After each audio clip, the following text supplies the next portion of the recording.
Good evening and welcome to Anime-Zing Radio here on YouTube. I'm your host, Doug Engler. Joining me as always in the co-host seat is our good friend, Mr. Darren Starling. Hello. And we're joined tonight by a good friend of mine and my wife's. This gentleman joined us at Connecticon. Of course, tonight we're going to be talking about Connecticon from this past weekend out in Hartford, Connecticut. Please welcome Jeremy. Hello there. And I want to make sure everybody out there knows that Anime-Zing Radio is brought to you tonight by Home Circle Media, for the latest and greatest in anime gear. Everything from pens, pencils, stationery, and officially licensed art books. Be sure to check out homecirclemedia.com today or look for them at an upcoming convention near you. We're also brought to you tonight by Casey Fox. For all of your artwork, cosplay, and photography needs, be sure to check out Casey Fox, that's KAYCIFOXX, on Facebook and Instagram. Of course, tonight we're here to talk about Connecticon. I know Darren was not able to join us in Connecticon in person, but he was definitely there in spirit.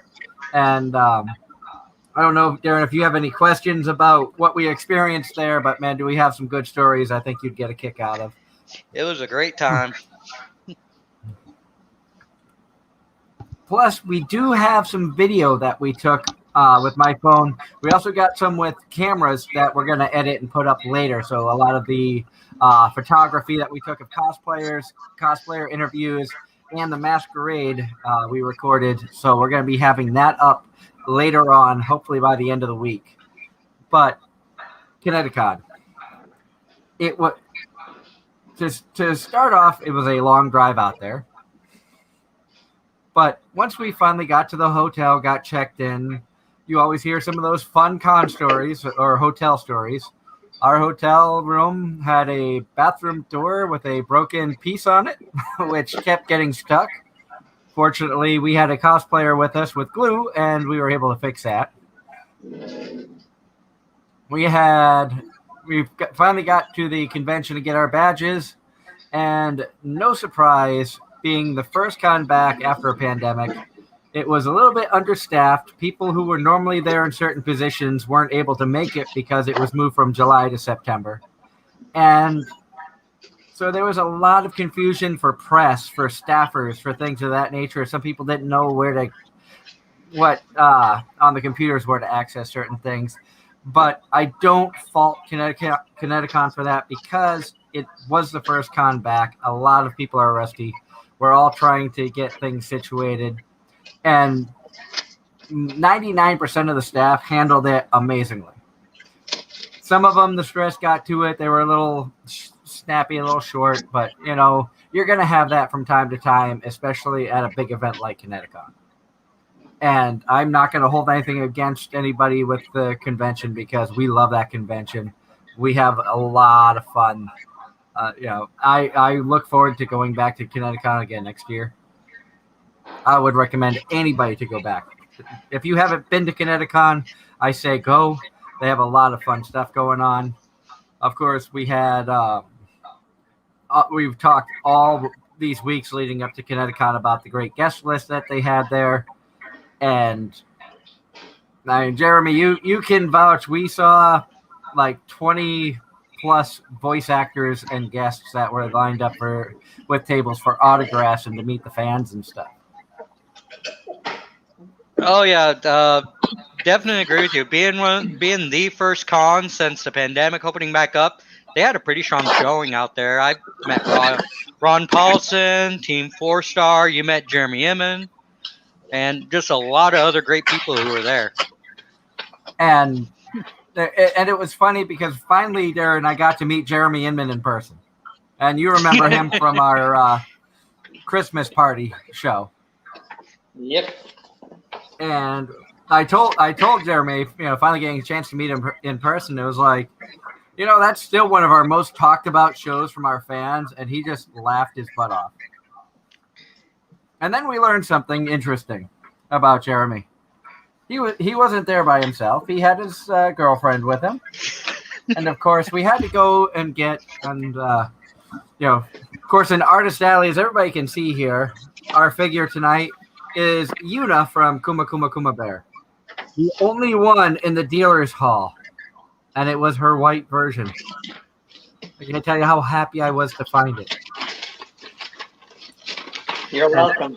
Yeah, you were dancing all weekend ever since you picked her up. Oh God, I was so happy. You were on top of the world.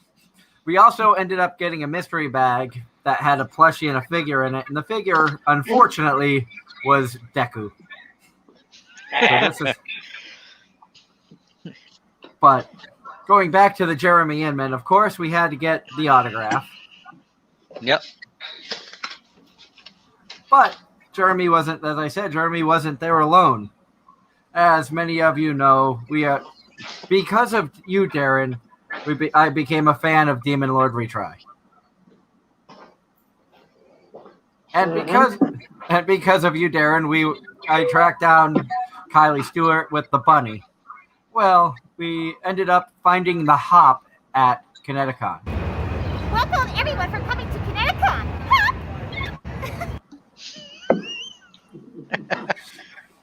Yes, everybody. That was Kimberly Grace, the voice of the Hop Bunny. I forget her name. I feel horrible of the character's name.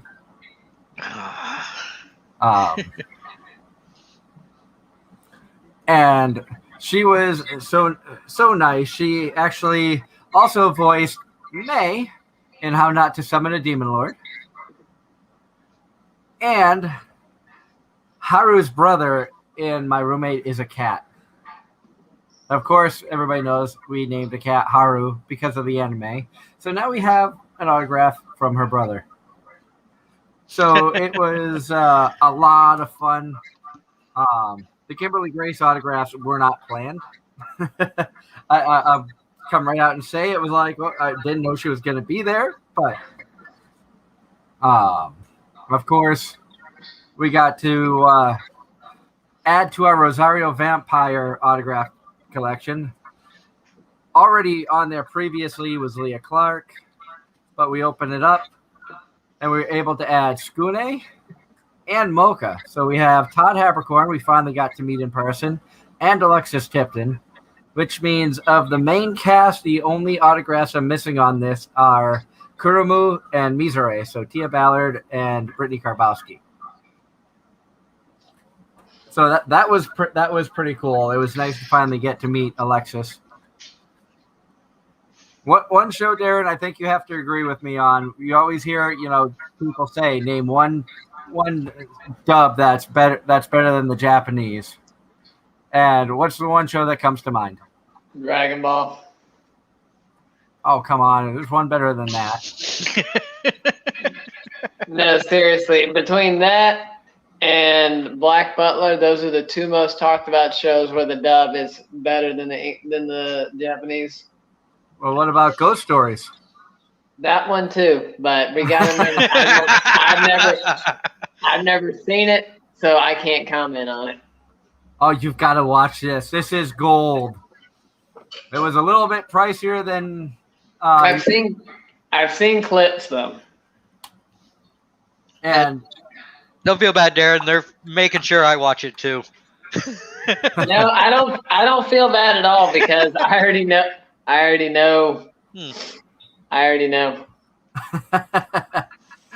was threatened by Leanne.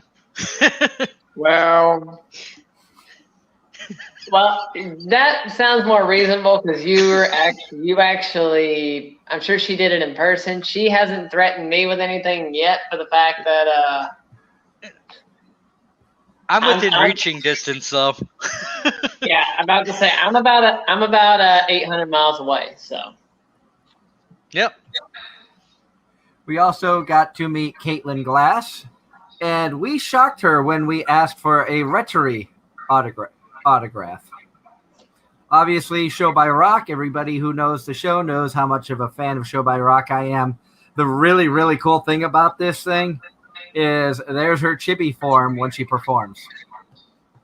So that was pretty cool. Of course, Elizabeth Maxwell was another guest there. That was one that was on Leanne's I need to get an autograph from because she voices Leanne's waifu, Albedo. Yep, she was excited about that one. And the artwork on this is absolutely amazing. This is an original piece. And I want to throw a shout out to the artist because they gave us the name of the artist. So if you like the artwork, go check out what they do because this is amazing. The fact that they have Ainz's hands in there touching her face, and from what I was told, the artist does not typically do anime-related stuff. But my God, that was a beautiful piece. Mm-hmm. And then I was talking at the start of the show about another voice actor whose autograph we got, but we weren't expecting to.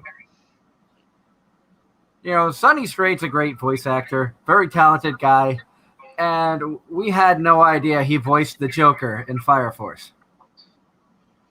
I knew about Maple. Yep.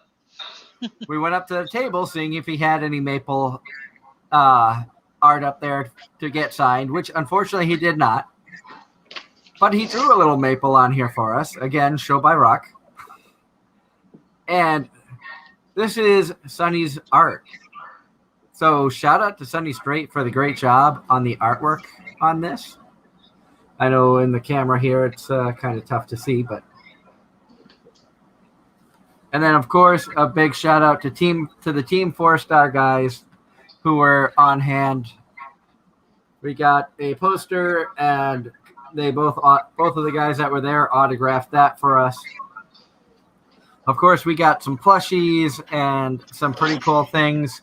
Another video that we ended up getting, I got to bring this up here, is from the Team 4-Star guys. And I've got to throw out there strong language. If you're offended by strong language, this is going to be the rated R section. But my God, this was worth it. It was. It definitely was. My boobies, my massive fucking titties, my super stuffed milkies, my honka bonka doinky boinkies, my fabric stretching, wind flapping, gravity welling sex mounds. You mean these super duper ultra hyper goddamn motherfucking tits? And that is Nick Landis, the voice of Vegeta for Team 4-Star. What'd you think of that, Darren? I'd already seen it because you had already posted it, I believe. Yeah, I put it up on my page. It was no surprise, and it sounds like something 4-Star would do, most definitely. Yeah. Does it surprise you that Leanne asked for that? Yes and no. While More dressed as a bunny, while dressed in her bunny outfit. I'm sure he was thrilled. He was totally caught off guard by it. He did not expect someone to know that skit. They had to look it up. They had to be like, okay, I think we have the script here somewhere. And hello out there to everybody who's tuning in tonight. Hello, Kaya Tainu. I'm sorry if I butchered that. I'm horrible with some of these names that come in here, which no disrespect is meant. Okay, make sure Yuna's here facing the camera. And love that you're in here. Thank you for tuning in. If you're new here and you like what you see, we do this every week, typically on Sunday nights. Tonight is a special Connecticon review because obviously yesterday we were traveling back from Connecticon and I was too damn tired to do anything last night. This Sunday coming up, we have an awesome guest. It's going to be joining us. Macy Ann Johnson from Funimation is going to be our guest, so it's going to be fun talking with Howan from Show by Rock, and she's done a lot of other cool voices, and made some connections. Possibly be able to work on getting Jeremy Inman back on the show.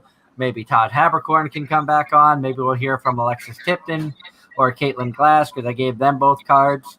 Unfortunately, we were unable to talk with Leah Clark or Monica Rial because every time we went by their tables, they were slamming, which is great to see. A lot of love out to Leah and Monica, both very talented voice actors. But, back to Connecticon, aside from the autographs and merchandise, day one, we met some awesome cosplayers. It was great to reconnect with some old friends. Someone who has spoken for the last year and a half about, damn, I miss conventions. Oh, it was so good to get back. I'll tell you, Darren, just walking into Connecticon amongst the confusion and trying to figure out where to go, it was like, I feel like I'm home. We get into the parking garage, you see the cosplayers, and you're like, we're back. This feels right. Good. And walking in on Friday morning, we actually saw somebody dressed as Yuna in the Kuma Kuma Bear outfit, in the black outfit, which I was like, Kuma Bear! I just screamed it in the parking garage. I didn't care. And he kind of turned in surprise. I was like, yeah!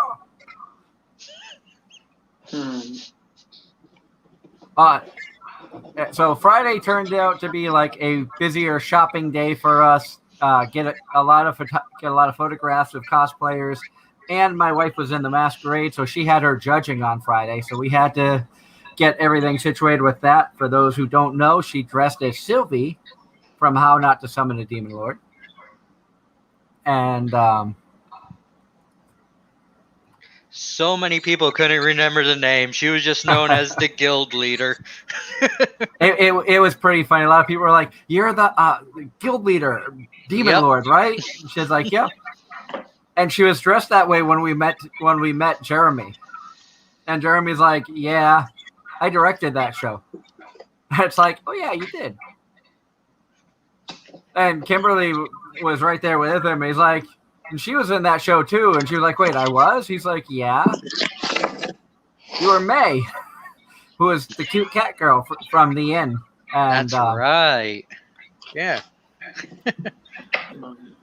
And it was a lot of fun to see like Jeremy's face kind of in shock. And as a anime fan and a nerd, much like everybody here, it was humbling to get to meet Jeremy in person. It's like I've interviewed him twice here on the show. He's part of one of our most memorable shows ever in the history of Anime-Zing Radio, with the Christmas party, him and Anthony and the 5 other voice actors they dragged on the show with them.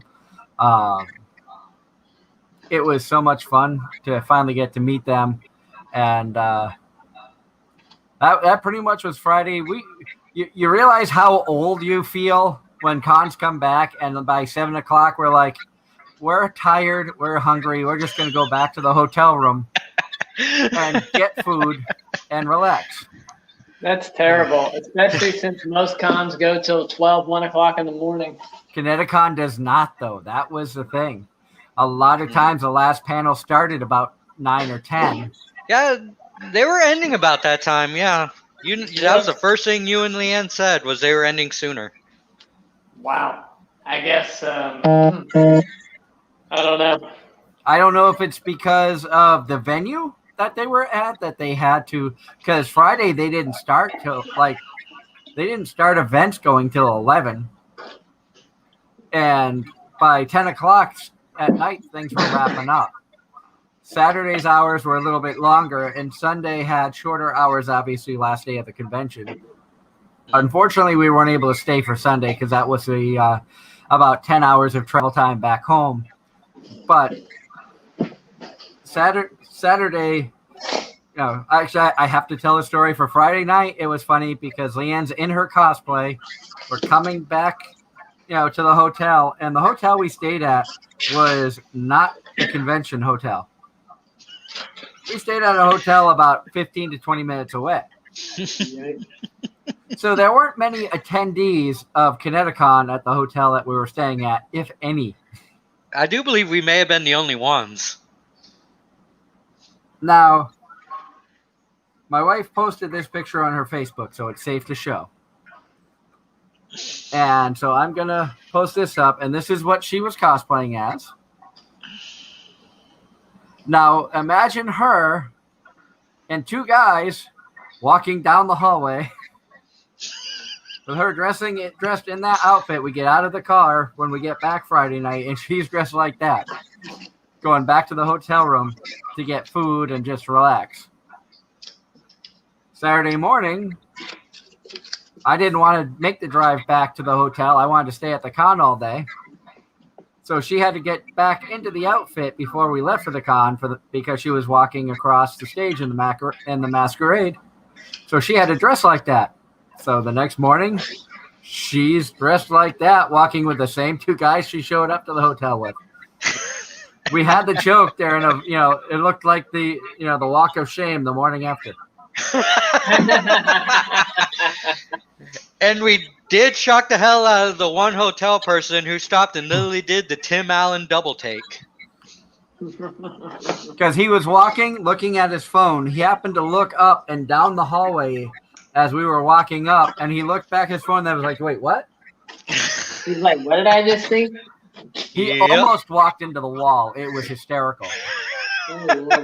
Now, my wife, the ears for Sylvie are really, really long.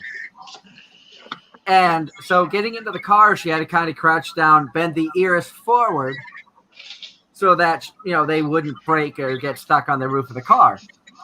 Well, this Asian family that had parked a couple spots down watched us walking to the car. The husband could not stop staring as she was trying to get in the car. And you could tell a wife, even though she had sunglasses on, was getting pissed. Oh. Well, you know what? Stories like that just absolutely made the weekend awesome. And so Saturday came. We got to the convention center early. Had to bring the reference pictures up that we forgot on Friday for the judging up to the cosplay stage or the cosplay area. And then it was focus on the press stuff. More photographs of cosplayers, get a few interviews with cosplayers. We met up with some of our good friends, including cosplayer Samantha Hinton, who's been on the show, Justin Hamburg. We got to finally formally be introduced to the Free Shrugs guy who was at Connecticon. Mm-hmm. We had a nice chat with the maraca shaking banana man, who, come to find out, he's also an artist. So if you see the banana that walks around shaking the maracas, check out the art he does. It's fantastic. Yes, it is. It was mind-blowing how good he was. Good evening, Pop Girl. Thank you so much for tuning in tonight. We're talking about our experiences at Connecticon and some of the fun that we have had. No, we did not get any pop figures or Nendroids, surprisingly. We got 2 figures, obviously the Yuna that's standing here, and unfortunately the Deku that she's standing on. That's where he belongs. Darren beat me to it. Darren, I didn't even want to take it out of the box. Leanne made me take it out of the box, and it's actually sitting up on the shelf back there because the shelf was kind of empty. But to be honest, what you paid for that mystery bag was definitely worth what you got in it. Yeah, we lucked out. We got 4 mystery bags throughout the weekend. We got one of the mystery bags that we got, Leanne got a mug in it, and the mug was I think we paid $20 or $25 each for the bags from the one vendor. Yep. No, I think it was $20 each. The mug itself had a sticker on it that said $25. I got a little snow globe of a Charmander, and we were looking up online to see if we could find how much the value was, and the cheapest I could find it was $35 because it's not made anymore. You can't find it, and it was. I'm addicted to mystery bags. The Deku mystery bag, the one Deku in it, also had plushies in there. We were trying to find some plushies for our 3-year-old to bring back from the con. So we got 2. We got a full plushie bag and a plushie figure bag, and she got a cute little shark out of there and some smaller plushies and stuff. So she was happy. You guys took the better ones, though. I was there. Leanne took the better ones. Let's get that straight. I didn't take any. She got the plushies. I got Yuna. I got one of Marissa Lenti's best work ever. Yep. Darren switched over to the laptop. Yeah. The tablet. The tablet, I'm sorry. Yep. Because I forgot how dead my phone actually was. Yeah. Now the masquerade was quite interesting. It was smaller than you would think because obviously Connecticon was probably half the attendance as the last year that we went to Connecticon. So not as many participants in the masquerade. I think they had like 4 or 5 skits, including one that basically walked on within like 20 minutes before the start of the masquerade. She decided that she was going to do it. And we know that because we were chatting with her. Yeah, she was practicing on us, it seemed, in the end. And she did great. She did a fantastic job up there. Like I said, we recorded just about the entire masquerade. Unfortunately, the camera that we used records in 20-minute increments, so you will see some cuts. We are going to try to edit it to get everything together this week. Plus, there were some battery changes we had to do during the masquerade. Yep. There was a fantastic Steven Universe drag team up there with dances and stuff. They did I think it was like a 25-minute dance routine. Yeah, that's about when we had to do the battery switch over. They took a good long while, but it was great. And there was a dance team up there, 3 very talented young ladies that went up to do a dance routine as Love Live girls. And, hats off to them. They're about a third of the way through their routine, and the music stopped because of technical issues. Which, Darren, we're no stranger to technical issues here on Anime-Zing Radio. Pretty much. It's to the point where if they don't happen during the show, something's wrong. Although, knock on wood, since we switched to YouTube, we haven't had them as often. I'm about to say, aside from me, whenever I switch devices, that nice little feedback you get. And, they were mid-dance, and all of a sudden the song cut out. And it was, everybody just kind of paused, and the girls kind of played it off at first, like it was part of the routine. And then they were just they just kind of rolled with it, like, what? How's it going, Connecticon? Are you having fun? They just played with the crowd while they were trying to figure things out. And the staff with Connecticon was great too, because they're like, okay, we got to try to ease the tension. They're like, you want to hear a joke? What happens when you understaff a convention? Which people were laughing, and I mean,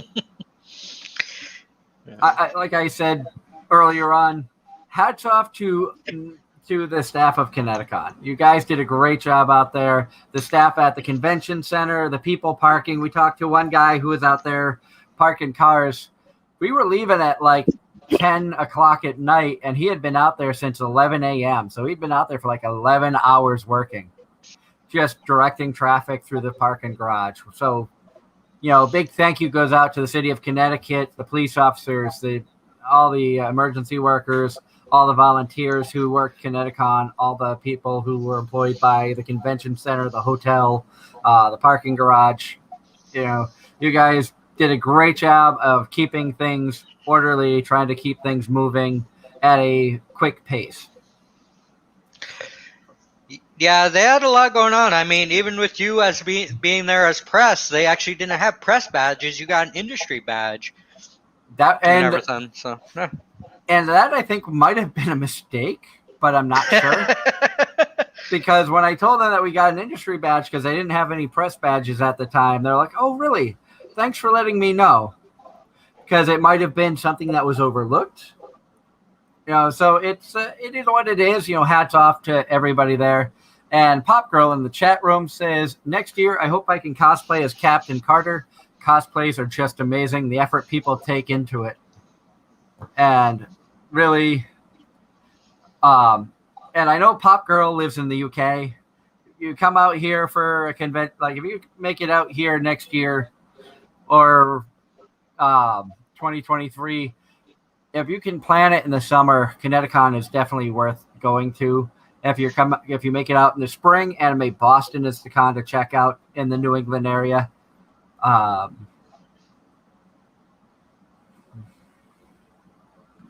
And Kaya says, can't wait to get back to con. Sadly had to miss this one.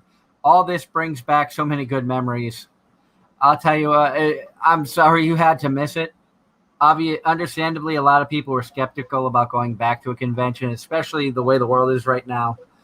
But fingers across that Anime Boston in May goes on, because we love that con as well. That's going to be another long trip, another long drive for us for Anime Boston when that comes in May. Not as long as Darren, though. Yeah, he's going to have the long drive, that's for sure. So you're gonna make that one, Darren?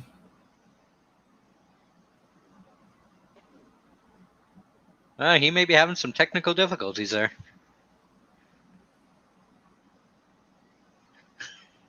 He could be. Yeah. But hopefully Darren's able to make it up. He wasn't able to make it for Connecticon. It's tough. He lives down in North Carolina. Yeah, that's going to be at least a good 12-hour drive for him, at least, depending how traffic is and if he comes through Pennsylvania or New York City. There he is. I had to step away for a second. But you need to come up for AB, Darren. We need you up there to help us with all the Presley duties. Okay. I said duty. I'll carry the camera around or something. I'll be your cameraman. No, you're going to be on the other side of the camera at AB. You're going to be helping me with the interviews. Yeah, Leanne is the camera person. We know better. And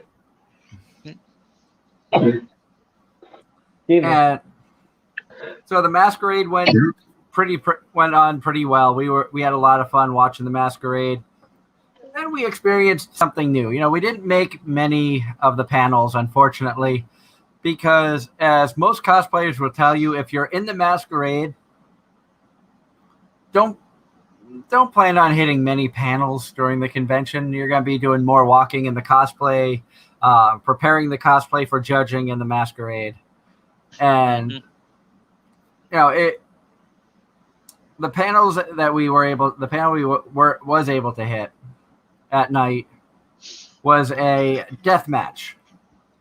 Yep. I never actually watched a death match before at a convention. I knew about what it was, but never really watched one.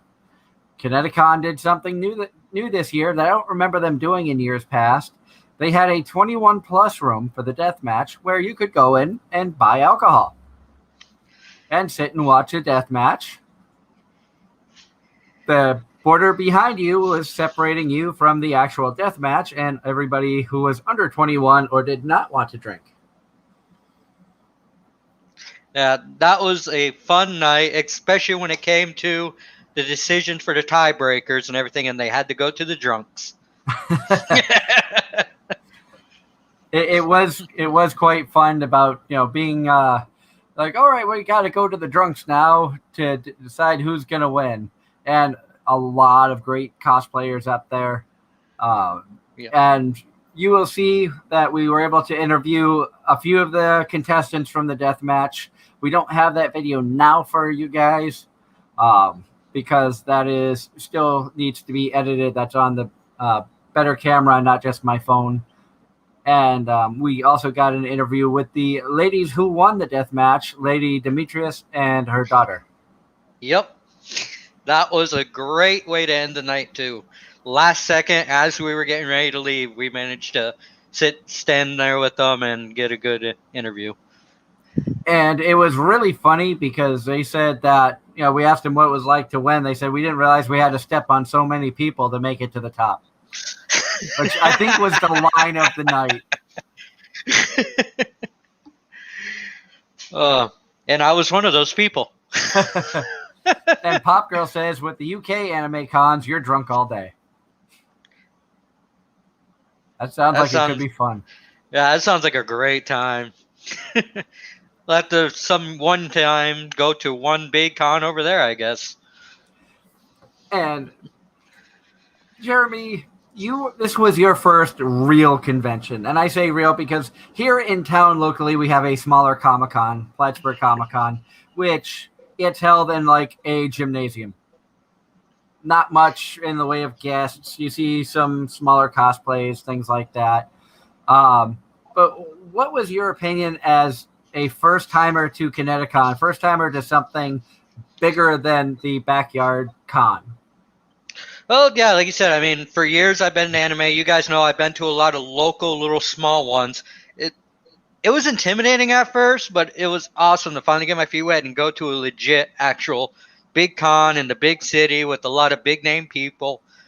The only annoying part was when you guys got to go in early and I had to sit outside for over an hour and a half and get told, well, you don't need to stay in this line. You can go over here, and then found out they're not going to be using that door over there, and then go back and stand in 6 different other lines before they finally just let me in because they're like, oh, you got your pass, just go in. So it was a little interesting at the beginning, but it was Go ahead, good. Darren. I wasn't going to say anything other than that sounds like a typical convention. Well, there were certain parts of some of the last cons I went to where they weren't 100% sure what was going on. The main issues we had with them was capping events and whatnot and capping panels. They were pretty terrible at cutting off the line where they needed to and making a lot of people disappointed, if you know what I mean. Oh yeah, I know.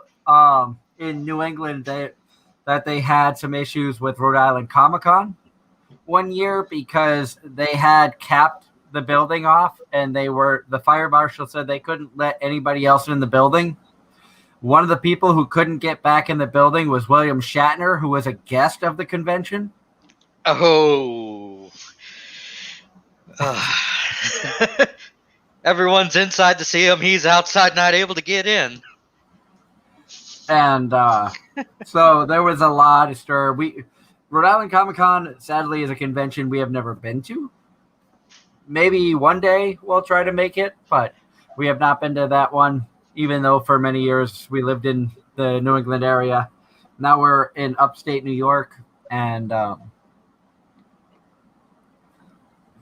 Pop Girl says, London Anime and Gaming Con is our home con, but we always support our current local con, Liverpool Comic Con. Which, it's good to support your local ones. Don't get me wrong. I'm not bashing the Plattsburgh Comic Con here in town.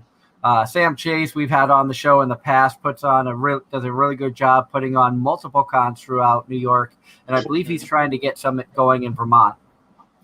And hello to George Atkinson, who's joined us tonight. It's great to see you in the chat room, of course. He is a longtime listener from many, many moons ago. Karma. It is great to see Karma back. Karma Cookie, however you want to remember him as, from the Hazy Radio days. You know, it's so great to see you guys coming back and still enjoying the show. And we're still here 7.5 years later. I didn't get a chance to do this the other day, but welcome back, Karma. I missed you. And I have to throw a shout out. I know I showed the we'll move Una here for a minute. I know I showed the Ghost Stories anime DVD, but we were able to get this from a friend of ours, a gentleman that we've bought merchandise from many, many times in the past. Otaku Joe's was at Connecticon. I knew that he had hit some issues when the pandemic first started because he had got a lot of merchandise in and then had a lot of big conventions booked.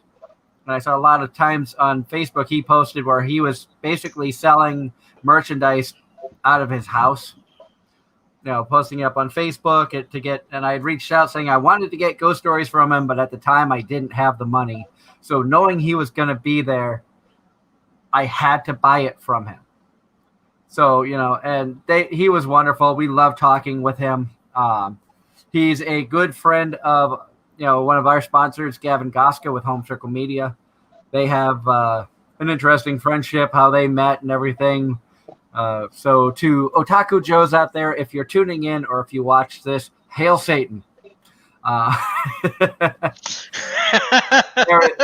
There's a story behind that, which if at any point we get Joe onto the show, we'll have him tell the story. Gavin's kind of told his side of the story in the past.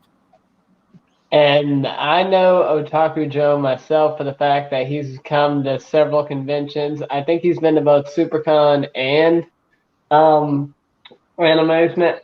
I don't know him that well personally, but I definitely know him and have seen him at multiple conventions and stopped by his table multiple times. From now on, when you see him at the con and you stop by, tell him you know Gavin, say hail Satan, and you'll just see him smile. Okay, and also I'll mention you guys as well, because I gotta lump y'all in together. Be like, oh yeah, Gavin sponsors our show. Make sure you say our show because you are a part of this. Don't say, oh, it's Doug's show. No, you are a part of this. I know you try to say you're not, but you are. You're a big part of the show.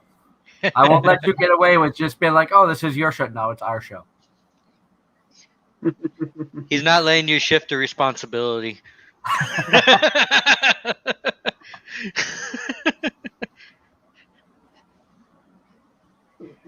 No, Comic-Con was great. I mean, you and Leanne definitely learned not to let me run off wild during the merch area because I came back with a lot of goodies. No, we were happy to see you go off on your own. Well, I think the giggling and running up behind Leanne with a Thor's hammer that I just bought probably scared her. Now, one thing that is kind of fun, and I know I keep moving you up, down. She's getting a good exercise in that bear outfit. When you're with a cosplayer, we found a new way to scare the people that you're rooming with. The night before, you set your wig up on a head on a tripod because you need to put hot water to straighten it out. And then your poor roommate forgets it's in there in the morning, and you hear a scream from the bathroom. I was tired. I haven't had coffee yet. I just saw a floating head. It was a oh wait, yeah. And then we all did the He-Man sing along. Yeah, the yeah. What's going on? And we were lucky enough to get into what was the old press room. It turned into the communications room, and I was told that the press room moved to a new location. We never really actually got back into that press area, but we were able to get a couple of shots of the convention center hall before everything was fully set up. So it gives you an idea of what the con looks like before the doors open to the vendors area. Yeah, we also got a little quick take before we left Saturday night. Did a walk-around video, too, to show everyone the layout of the game room. And that was the badge that we got for the industry badge as press. And, of course, in the background is our good friend Travel, who I think we're going to have Travel make his official debut next year. So we're going to get him back out to the conventions, bring him back out for guests. Shout out to Lunar Toy Store, where we actually got Yuna. And I also have to throw a shout out once I get to the... they had an artist there who was a VTuber. So I want to throw the shout out to them. The Argama Witch, which here is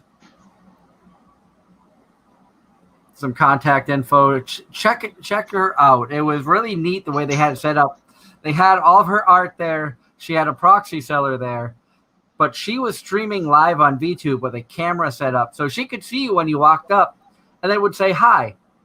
And you would think that you were watching like a recorded thing, but no, you could interact right there in person while she was working on stuff. It was a really innovative, really cool idea. I've never seen that at a convention before. And we had a question come in from Pop Girl. Did you see any voice actors? I know we ran through this earlier. Nope. I will go back through some of the list of the autographs we got. Once again, because we had some people who showed up a little bit after the start of the show, which thank you all so much for tuning in. Of course, for Rosario Vampire, Leah Clark's autograph I already had. From Ruby, Monica Rial's I already had. But we did get Alexis Tipton and Todd Haberkorn's autograph. But hopefully we can get Todd on here again, because I am really curious on who ended up with the Infinity Gauntlet at the end of the day. And that was one of the cool things. I got to throw a shout out to Todd and his wife for doing that. Todd and his wife had a table set up. They had probably one of the longest lines of anybody in the convention. And they had an Infinity Gauntlet Lego set that everybody who went up for an autograph got to put pieces and start building this gauntlet. First person did square number 1, and then square number 2 went to the next person. I got square, I think, 35. I think you and Leanne had like 36 and 37. Yep, yeah, we did. Mine was actually 2 pieces, so I got to do 2 Legos. I got to do like 4. So I love building Legos anyway. Yeah, that was really cool how they did it, and the person who gets to put the last one on won it. And we also got to meet and Sonny Strait. We didn't know that he voiced this character because it sounds nothing like him. This is also Maple from Show by Rock, which everybody knows. I love that series, the franchise. And he drew that for us right on the spot. A big thank you, Sonny Strait. We are going to get you on the show at some point. I promise our fans we will do that. Keeping with the Show by Rock theme, we got Caitlin Glass's autograph on Retro, which the funniest part about it was, we walk up to the table. She's got a bunch of her characters laid out. And it's like, oh, well, we could go with this one, or we could go with Oron, or a lot of the great work that she's done. We chose Retro, and she kind of was shocked. She was like, wait. Oh, okay. The awesome thing about this that we didn't know, because this was the only side showing on the table, it's reversible, and you get her chibi form that she performs in. I mean, how adorable is that? Caitlin also was wonderful. She signed a pop figure of Winry Rockbell for our daughter, Winry, who is named after Winry Rockbell. So our oldest daughter now has Caitlin's autograph as well. Yeah, she definitely loved that when you guys told her about Winry. She was so happy. And then we also got to meet Elizabeth Maxwell, the voice of Albedo, which, again, this artwork is absolutely amazing. A big thank you to Elizabeth for signing this for my wife, because anybody who knows my wife knows she is a huge fan of Albedo. Albedo, I think, is her number 1 waifu. And for those of you who want to see more art from the artist, because this is an independent artist who drew this, here is the information. Just search that. And check out some of the other artwork that they do. I mean, it is absolutely beautiful. Of course, last but not least, we have a duo, which I didn't know they were together. I've heard from I think it was Eric Rowland who told me you'd be surprised at what voice actors are dating and whatnot. Of course, it was an honor to finally not just meet Todd Haberkorn, who I've personally interviewed about 5 times, but somebody who was part of our most memorable show ever here on Anime-Zing Radio, our Christmas special from a couple years ago with Anthony Bowling and Jeremy Inman. We got to meet Jeremy, and of course had to get an autograph. While chatting with Jeremy, he was there with his girlfriend, Kimberly Grace. who also is a voice actor. And, I'm a fan of Demon Lord Retry because of Darren. So I blame you for that one, Darren. I take full responsibility. And then there was the voice actors who I actually went and saw, which was Rob Paulson, and I got my photo with him and everything, which was awesome. He voices Raphael for the Teenage Ninja Turtles. He does Pinky for Pinky and the Brain, and Yakko Warner for the Animaniacs, which their show is actually starting to make a comeback now, which is amazing to hear. And then there was Scott Freeriches and Nick Landis from Team 4-Star, which Nick ended up giving you guys a quick little skit as the voice of Vegeta. And Keon, that was the voice of the other bunny. We knew Momo. We've had Kylie Stewart on the show, but Keon is the character that Kimberly voices, and she gave us this wonderful shout out. Welcome everyone for coming to Connecticon.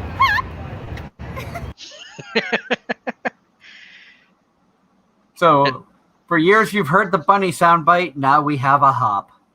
Now we need to meet Kylie Stewart so we can have the other one as well. Have the bunny back. But Kimberly was amazing. Not only did she voice Keon in Demon Lord Retry, you've heard us talk a lot on the show about My Roommate is a Cat.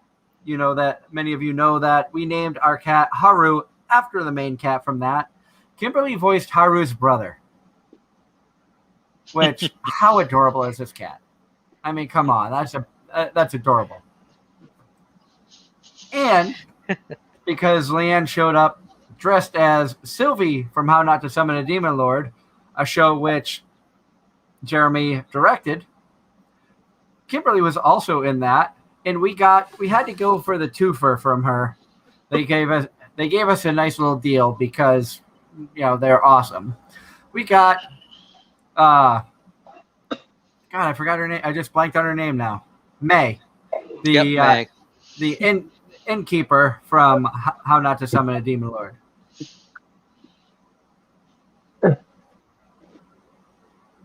So we were very, very fortunate. Got some really cool stuff. Everybody there was amazingly nice. Hats off to Connecticon for lining everything up that they did. Of course, I got the Unifigure because, come on, she is one of the cutest and most, I will say now, she is not a waifu in my book. She is an adorable character that I would look at as like a little sister, and not in a bad way. So don't even think that out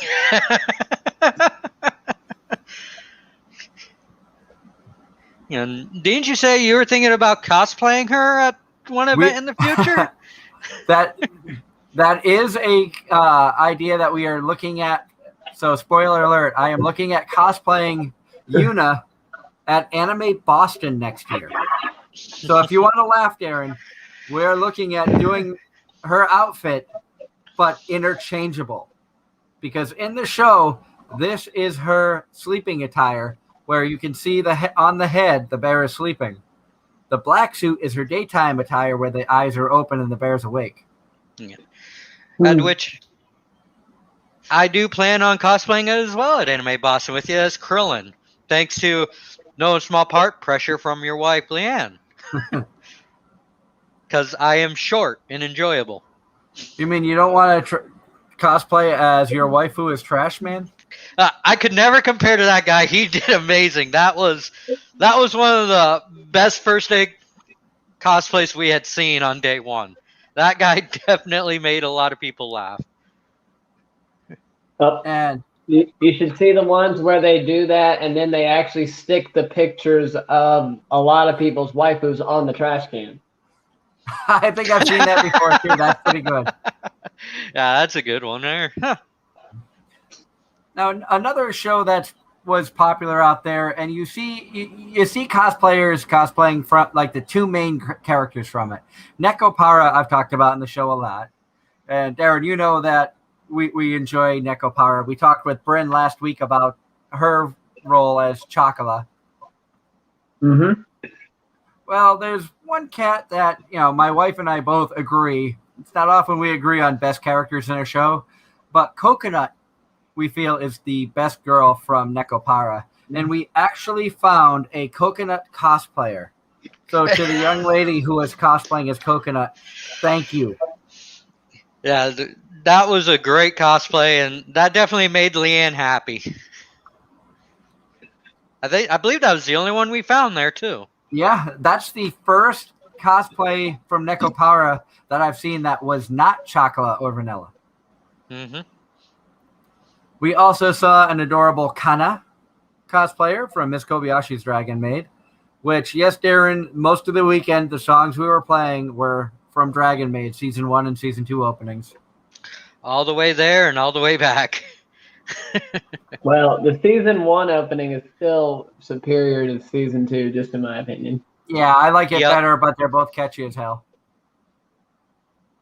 And we had the Nightlife Saturday night, saw this really cool cosplay. And I got a little bit of video. Now, there might be some strong language because I haven't actually watched the video. But this was a bit of the rave that happened outside the convention center. Well, man, I know you know the song. Let's see you dance. I tried getting some video of the fun. Yeah, it was definitely a lot of fun. Everyone out there dancing, have a good time. It was a great night. The weather was perfect for it, too.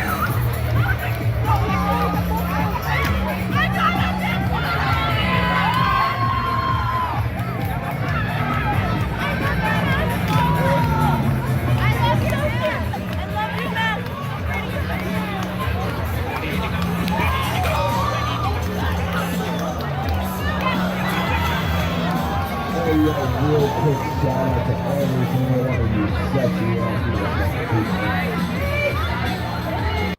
people. Of course, on the scene while that was going on was the Hartford Police Department making sure that nobody got out of control.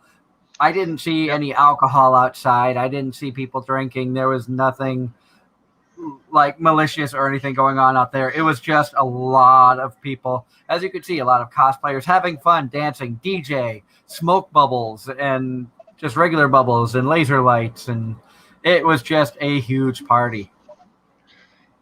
Yeah, it was a lot of fun, especially my first time seeing something like that at Comic-Con.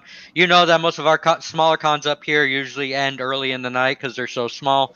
So having something to go that late and then seeing so many people have fun was just amazing to see, and see how everyone was being respectful and not getting out of hand and just letting loose and having a good time being back to having cons back and everything. It was great. And it was... As you can see, it was a good party out there. Everybody was having fun. That was after the death match had finished, after we got interviews with I think 3 or 4 of the participants from the death match we got interviews with. Yeah, 3 or 4 of them, definitely. And we had, once we have the interviews, like I said, once we get the other videos edited, hopefully have them up before the end of the week here on Anime-Zing Radio YouTube channel. Like I said, if you're enjoying the content tonight, if you enjoy the shows that we put on, hit that like button for the videos. Subscribe to the channel. We are trying to reach 200 subscribers as quick as we can, because the faster we hit that, the faster we do our first giveaway here since switching to YouTube, where one lucky fan gets to be a guest co-host for a voice actor interview. Basically, in other words, you're my replacement after I fall asleep. Wait, I thought that was me. I thought that's why I was coming on.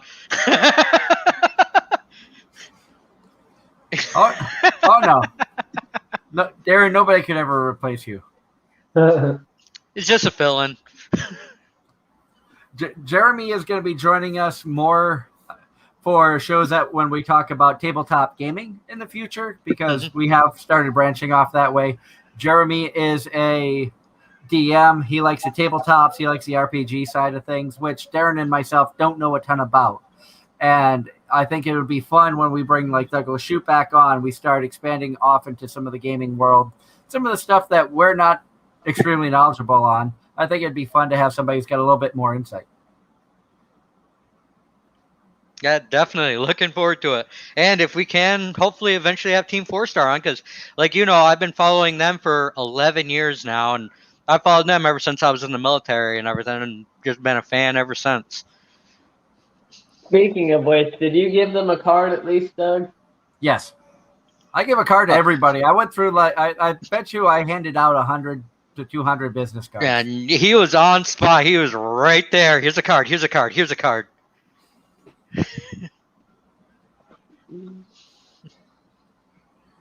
And I have to say, we did an interview with a couple of young ladies who were in the death match, and after the interview was over, it was one of the nicest compliments I think I've ever received from doing an interview.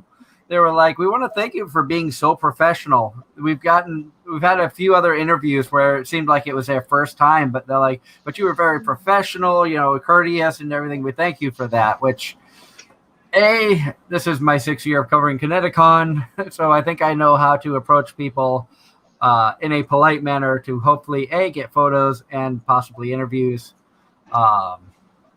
And I want to be welcomed back. And Pop Girl says, "Yeah, Team 4-Star. When I'm not feeling well, I watch Team 4-Star. LOL." I don't know if Pop Girl was in here when we played our Team 4-Star video earlier. I don't think so. I think she came up right after you did the little Vegeta skit. Did you see that, Pop Girl? Did you see the Team 4-Star video? And we'll wait for a moment for her response, because I'm not sure how much of a delay there is here. And now, Darren, you're focusing on getting back to conventions next year, aren't you? More or less. I'm kind of waiting for certain things to die down. And obviously, every state is different in what they are mandating for conventions. Connecticon, you had to have either your vaccination card or get tested within 48 hours prior to and have a negative result and proof of everything, plus ID. They gave you a little wristband that basically said health check. You had to keep it on all weekend to show that you were okay to go to Connecticon. And Pop Girl says, "My bad. Did you get him to say stuff?" Yes, we did. Yes, we definitely did. So we will play this one more time. And again, for those of you out there, strong language, a lot of cursing, but try not to laugh at this. It's difficult. I laugh every time. It's classic Team Force. My boobies, my massive fucking titties, my super stuffed milkies, my honka bonka doinky boinkies, my fabric stretching, wind flapping, gravity welling sex mounds. You mean these super duper ultra hyper goddamn motherfucking tits?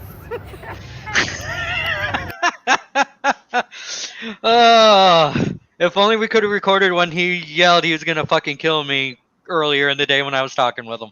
I did not think to do it. That would have been awesome.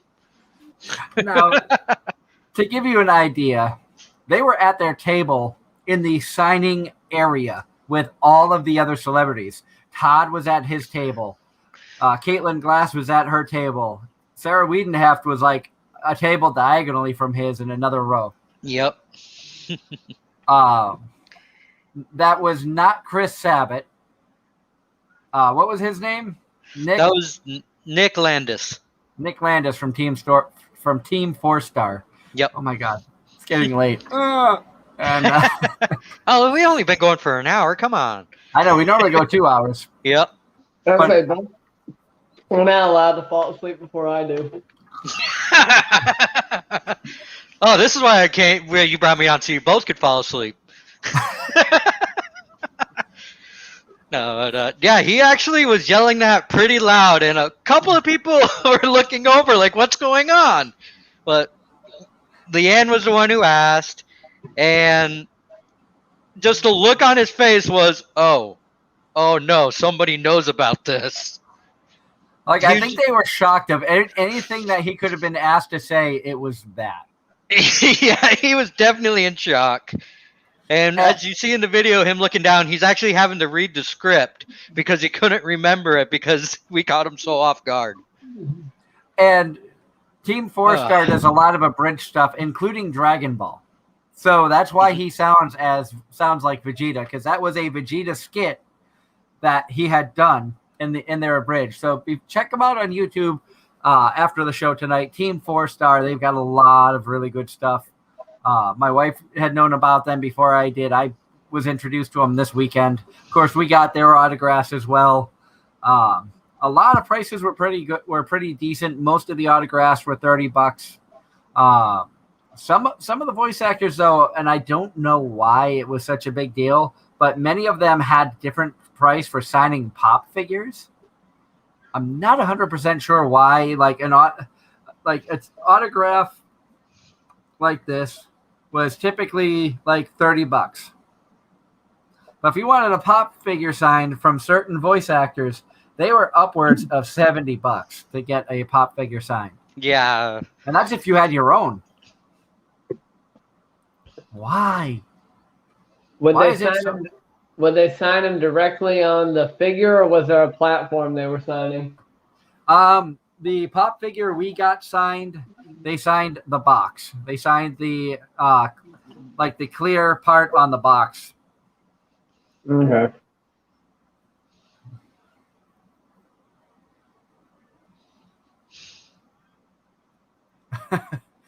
And it really was a lot of fun. Darren, you're gonna have a blast when Anime Boston comes because they do run late. They have a lot of cool panels. They got some cool 18+ panels as well, which I think you'll enjoy. We're gonna drag you all over the place when you come up for Anime Boston. I hope you know that. Yeah. If only he could make it for AAC next month.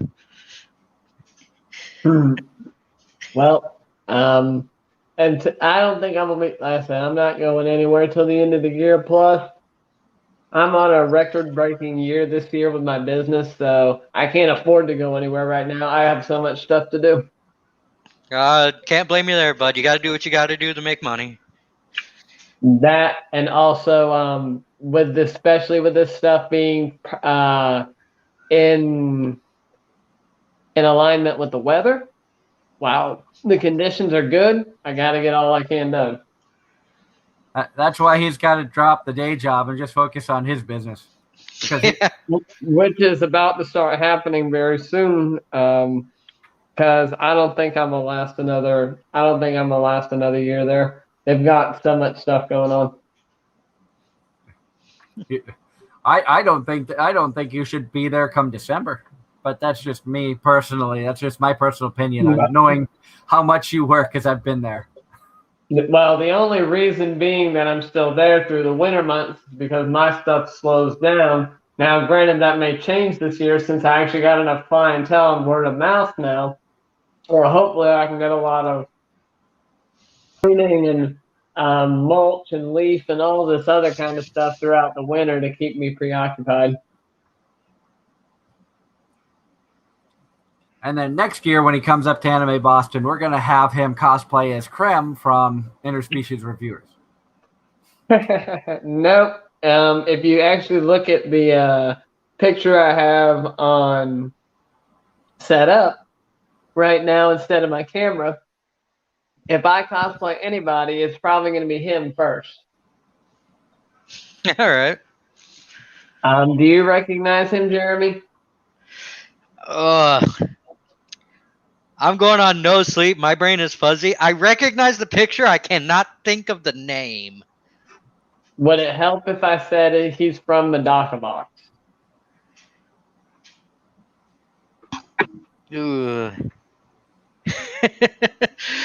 I'm sorry, Darren. I'm drawing a blank right now. Kumagawa? I haven't watched that one yet. I'll have to. Yes, definitely. Because this guy is literally OP, but yet he always loses. he could bring Goku to his knees and he would still lose only because Goku actually has training. Definitely, I'll have to check that out. That is awesome. I do want to take a moment here to throw a heartfelt sadness to voice actress Cara Edwards. She was supposed to be at Connecticon, but had to bow out for personal reasons. And then over the weekend, I found out that her dog had a seizure and passed away today. So, on behalf of everybody here with Anime-Zing Radio, our hearts go out to Cara Edwards and her family. Cats, dogs, they're more than just pets. They're part of the family, and it's always tough when you lose anybody. Yeah, definitely. I remember when we were talking about that, we were curious, and then we found out, and it's sad to hear that things didn't get better.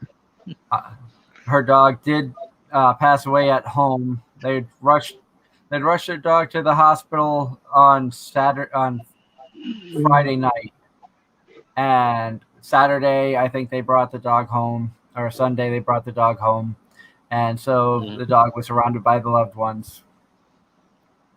And so thoughts and prayers go out to Cara Edwards, very talented voice actress. We've had the honor of meeting in person I've met her at a couple of conventions. And hopefully in the future we'll be able to get her on the show to talk about, her career. Not obviously don't want to talk about the bad stuff. We want to talk about her career as a voice actress and conventions and the fun stuff. So, but with that that came across my news feed earlier today. I wanted to make sure that we put the hearts out there for her. And but getting back to Connecticon, I know Kaya, you said that you were sad that you missed Connecticon, but you are looking forward to AAC. That's right, AAC, another anime con, is coming up in October. That is our next and last con of 2015. 2015. What freaking year am I in? Oh my god. 2021. And I believe this will also be the first one that you bring Evie to, I think. It's not her first con. It's her first con in a while. But it'll be her first convention back since February of 2020 when we were at the Winter Renaissance Fair in Essex, Vermont. And she also was at BakuretsuCon with us in 2019 when we got to meet Sarah Wiedenheft. Yep.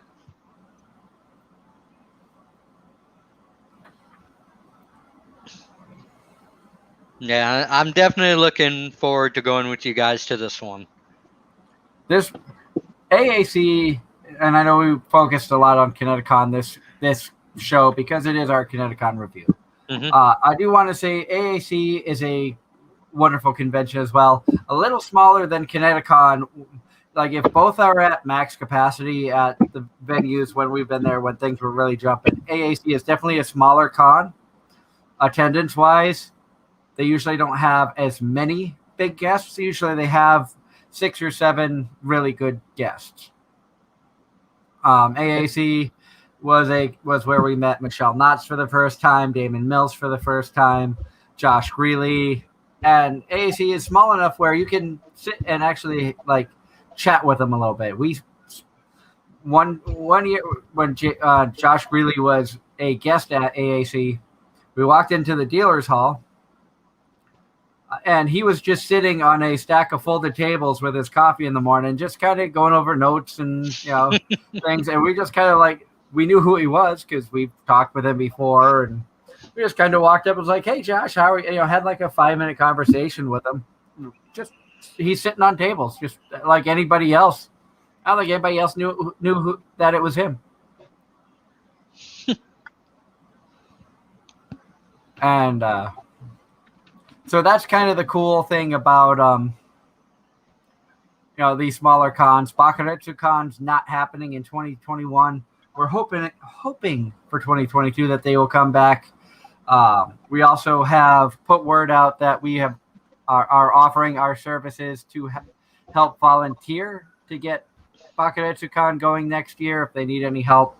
My wife has offered to help in the artist Alley area, I've offered my help anywhere, especially if looking for guests and things like that, because of our connections with so many talented voice actors.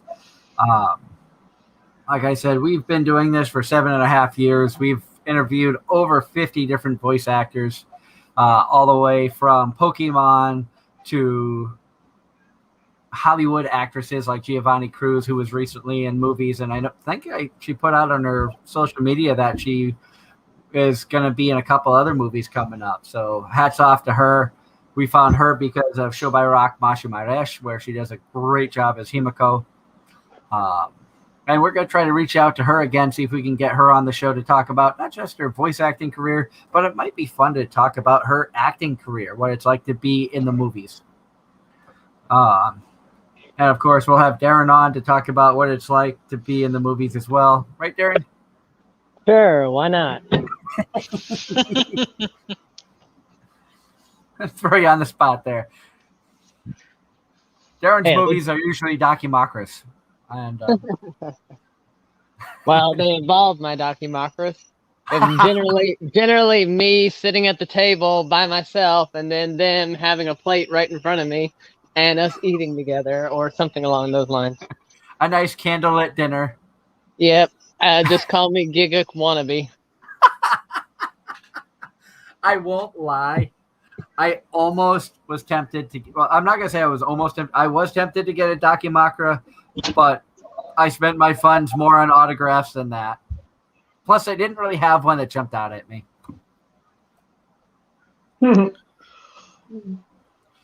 Like I didn't really want a Rem documakra, and that was like the best choice they had. Surprisingly, they had more males. That's pretty sad. If a REM is the best you can do, no comment. Now, what's bad is I would have rather a Una documakra than a Rem. A what documakra or a RAM? A Una. Oh, I thought you said you preferred RAM.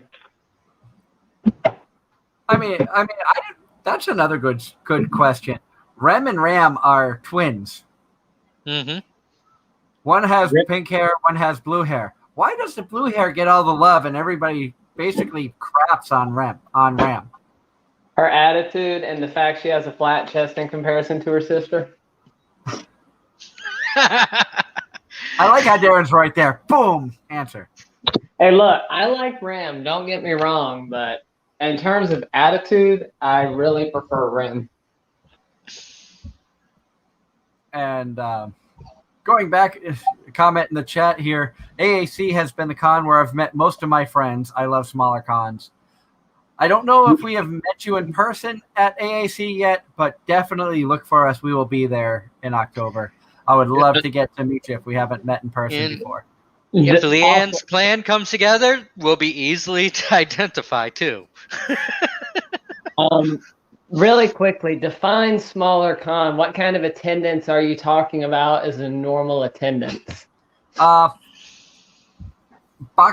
Con, I would classify as a small con. Baku is like 500 to 1,000 for the weekend. AAC, I would call kind of a mid-sized 1,000 to 2,000. Okay. So the cons I've been going to are actually the very big cons because Anime-Zing generally hosts about 15,000, and of course Raleigh SuperCon was pushing 50,000. That's bigger than AB.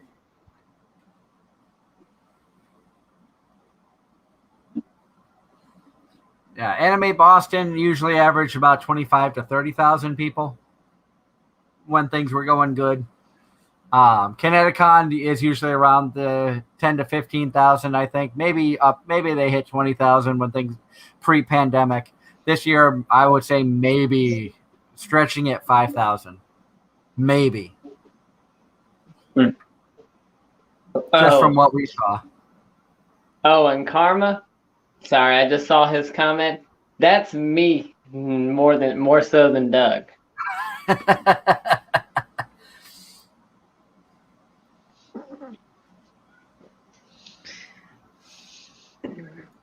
All right, here's a war starter for you, Darren.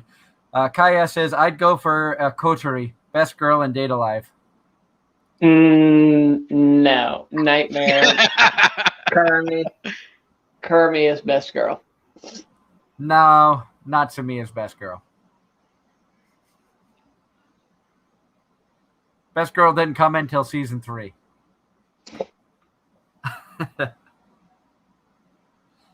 But Season 4 has been pushed back to 2022, but at least it's happening. yeah, I saw that. But thankfully, that we will get more Data Live. We'll get more Kotari, Nightmare, and Natsumi. I still need to watch Data Bullet. I haven't even been tempted because she's my least favorite of the group. I think I like Diva better than her, and I don't really care for Diva either. I will say at least Nightmare has a good plot, a good storyline behind her. Diva's just kind of like, why?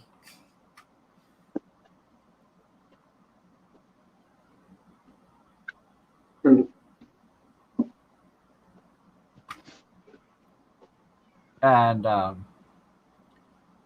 but Kaya, knowing that you like Kotari, if you haven't done so before, check our video from last Sunday when our guest was Bryn April, the voice of Kotari Itsuka. And we had a lot of fun chatting with her.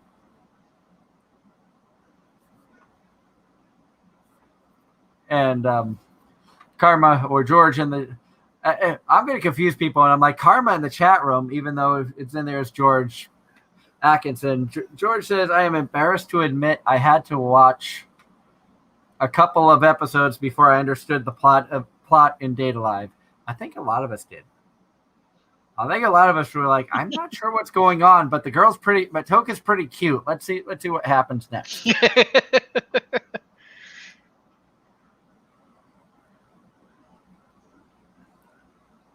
And Pop Girl says, did you guys hear the news about Fairy Tail 100 Quest is getting anime? I'm excited for that. That's going to be interesting. Yeah, very. I've heard about it, but based on the sound of it, it's going to be following. If I had to just take a guess, it was going to be following the events that Guild Arts had, because he attempted a 100-year quest and came back after only a couple years in failure because of acnologia.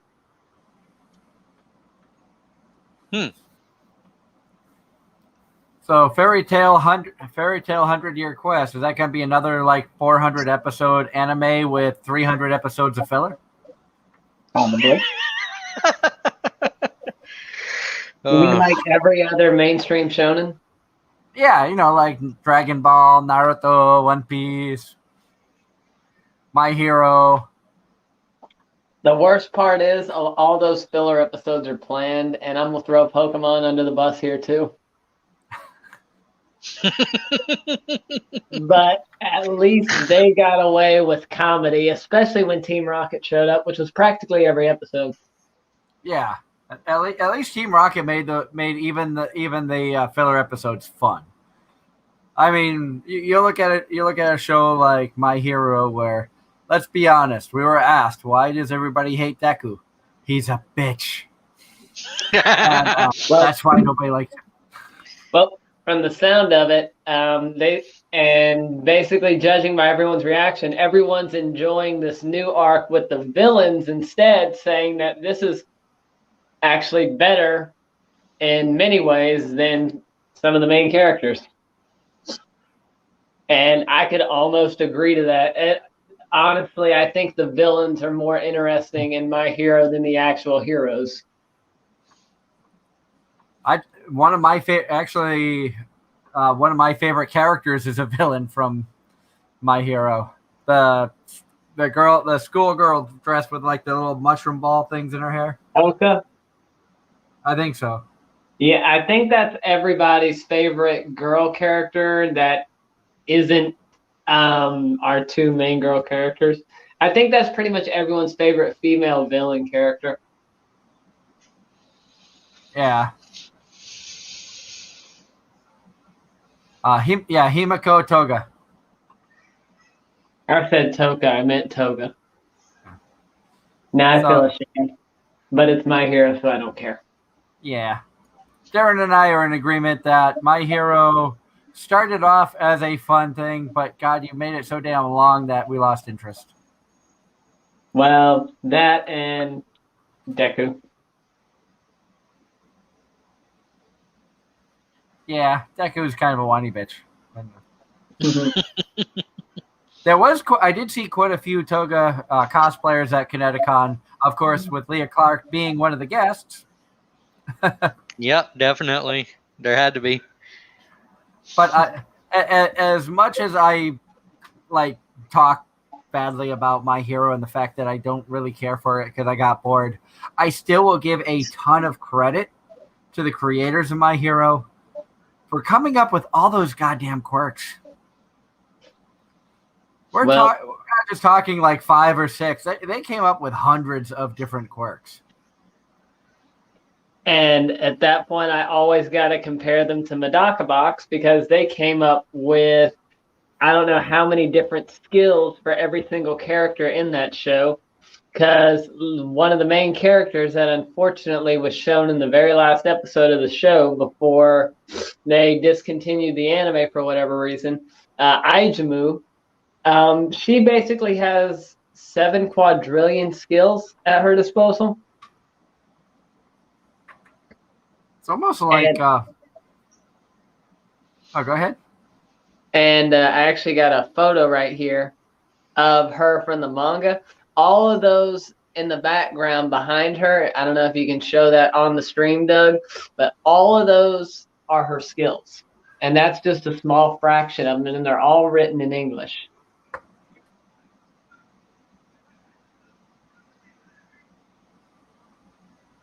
So there's the image that Darren sent.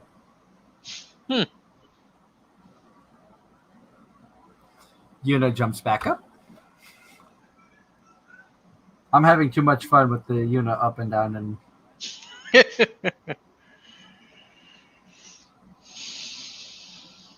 I don't think Deku will make an appearance. I think the only way I would give Deku an appearance is if we actually had his voice actor on. But so, Justin Briner, if you're out there, you want to come on, we would love to have you on to talk about your career. Of course, not just Deku, but all the characters that you voiced. And then we may actually have your figure up here. I did throw a card his way because he was at one of the last conventions I attended, and I did get to speak with him. So I'm pretty sure I threw him a card his way, or I just talked about us to him directly because he was right next to Christopher Sabat. I think it was at SuperCon. I think it's been a while since we had Sabat on too. We gotta get Sabat back. So many great voice actors out there, not enough time. Like I said, we are going to be reaching out. Connecticon just ended. I don't want to reach out to some of the voice actors that we talked to over the weekend right off the bat, where a lot of them are traveling, trying to get back into the swing of the work week. But probably later this week, I'll reach out to a few people, including Kimberly, about possibly having Kimberly Grace come on the show. Maybe at the end of October, November. It'll be a lot of fun. And who knows? It might be fun to get Momo and Kion on, and we could get Hop and Bunny.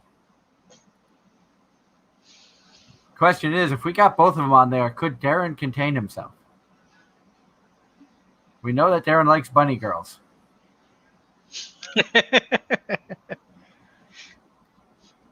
So he's the bunny girl guy. I'm the Nico guy. Okay. Yeah, Darren and my wife are both the bunny girls. I like the dragon girls, and apparently you like the bears. But no, the cats. The cat girls. I like the cat girls too. Yeah. I mean, come on, cat girls are adorable. What's not to like about it? You're the one that likes the bear girls there because of Yuna. Well, Yuna's the only bear girl character I've really seen. Yeah, true. And she's not really a bear. She's more of a girl in a bear outfit. Actually, I take that back. Alba also had a bear outfit in New Game. Crap. Okay, so there's two.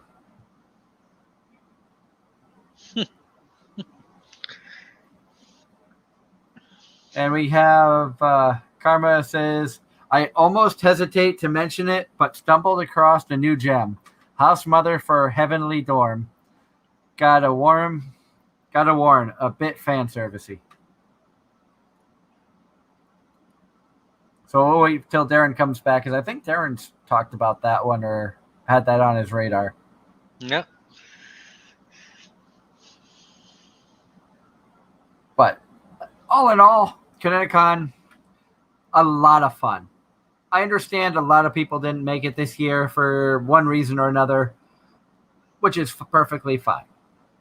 Next year, it's going to be back in July. It's going to be I think it's going to be the same weekend as the Food Truck Festival, which is another reason to go check it out. Yeah, you were telling me about it. That's something worth looking forward to.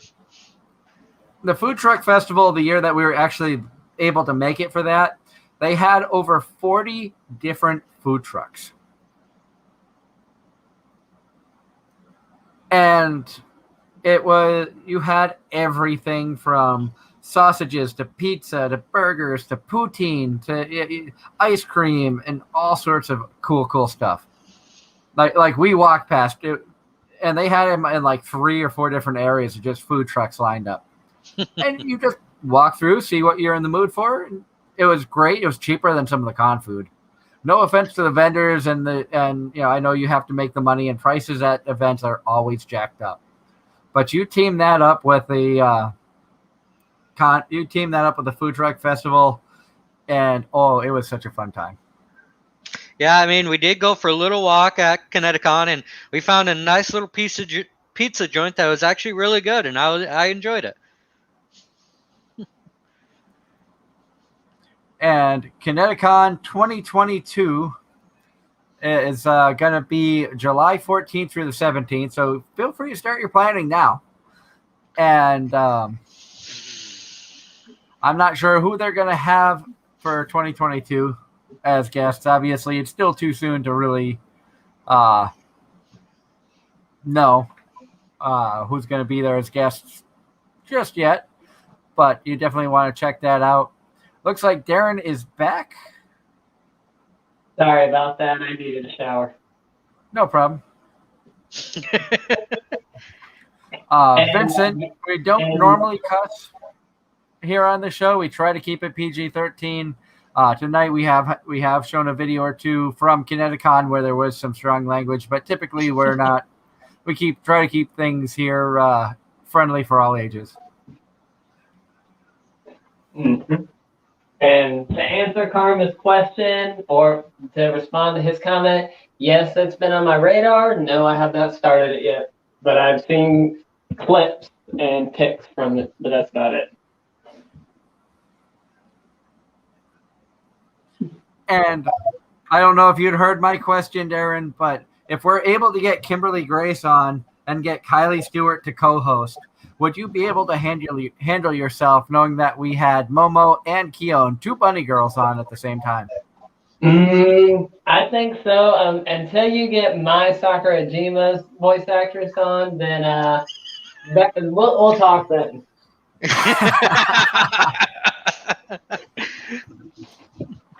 Because that's my main money girl right there.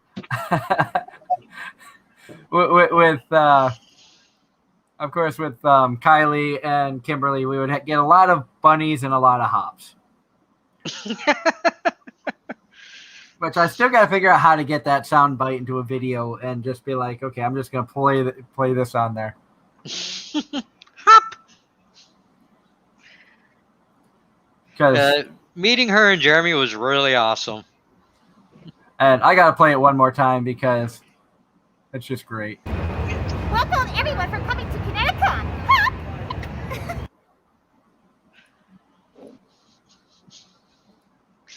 Yeah. Of course, it was kind of annoying all weekend because I'm used to being the only Jeremy that anybody knows. So when you and Ryan were talking about Jeremy, I kept getting confused. I'm like, great, now I'm in competition with someone else. Yeah, but unlike you, people have actually heard of him. Oh, Darren with the dagger to the back. Sorry, you set yourself up for that one. I'm used to it, buddy. I mean, let's be honest. I think more people would want a signature from him than you. Especially, I mean, look at this guy. He's from Fire Force. Yeah, true. A lot of people like the Fire Force anime. They actually had a lot of voice actors from Fire Force there. Yeah, there definitely were a lot. I mean, they had a mix of everything. I'm still kind of sad. He was a little busy and he wasn't there very often from what I saw, but the voice actor for Krillin was there, and I was busy doing other stuff and helping you guys out. I'll have to hit him next time we see him if he comes out again there. Don't ironically. Well, never mind. You already mentioned who his main role was, but he also played Koro Sensei in Assassination Classroom. Yep. Because most people were like, "Oh, another bald character for this guy." Oh, Sunny Straight? Yeah. Yeah, Sonny. We got Sunny's autograph, dude. Yeah, you managed to, but I believe I was waiting in the Rob Paulson line while you guys got it. Because I was pressured by all my friends, you got to go see Rob. I'm like, okay, I'll do it. Which I didn't hear any complaints about going to see Rob. Rob is a great guy. No, that was, I mean, he was a little late getting to his table, which a couple of the voice actors were, but he literally came through the line and apologized to everyone one at a time and shook their hands. And he looked at me and he's like, "Are you cosplaying someone?" I'm like, "Yep, the bag boy assistant for my friends here is the press." And I just realized it about this, the autograph from Caitlin on Retori. On the phone is Cyan's picture. Oh my god, yeah. I see that. That is awesome. So now I'm going to have to actually meet Bryn in person and get her just to sign the phone part. And I still love the chibi on the back. Because, come on, she's a Show by Rock adorable anime. Retere, one of the cuter characters from the series. And George says, all I can say about that video is she is just adorable. The funniest part about it, with the mask on, the first day we met her, she had red hair because she had been cosplaying. I have a friend who we haven't had on the show yet, but like from like mask, eyes up with the red hair, I thought she was my friend Cassidy. And so it's like, "Are you such and such cosplay?" And Jeremy's like, "No, that's my girlfriend Kimberly Grace." I'm like, "Whoa." Looks just like a friend of mine. I remember that. Oh. But it was so much fun. And it was the first time that I can remember going to a convention and meeting the spouses of multiple guests, which was kind of neat. Like, to get to meet not just Todd, but his wife. And she was very nice. Oh, she was a sweet lady. So friendly to talk to, and Todd remembered us, and we've only had Todd on this show once. When I was co-host on another show called Crossing the Void Radio way back when, and Karma or George knows, back when we were co-hosting on there, we had Todd on 3 times, including in the booth to record an audiobook. Which, to this day, I think the director of that audiobook session has no clue he was in the middle of an interview during that recording.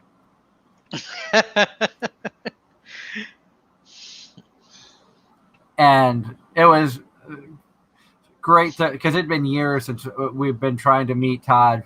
Last time that we were at a con he was at was Anime Boston. The problem was the lines that were always like, Jeremy knows how long the line was for Connecticon.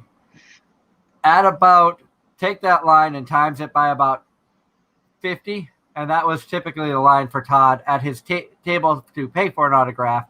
The free autograph session Anime Boston did, people lined up 2 hours ahead of time. By the time we got in Wow. line, they already had filled up 2 rooms plus the overflow room for him. And they're like, oh, just go. Sorry. I'm not sure if we had him on Periscope or not. It's possible. It's a lot for Doug to remember. At one point in time, I was doing 3 shows. I was co-hosting Yep. 2 plus this one, so it was a lot to take in. In fact, I still have the calendar from those days, the weekly planner 2014, to give you ideas.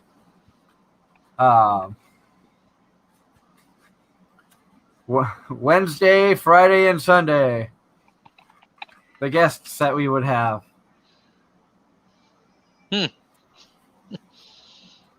And speaking of Eric Vale, who was at the conventions, we had him way back in, what was that? That was April 27th of 2014. We had Eric Vale on the show.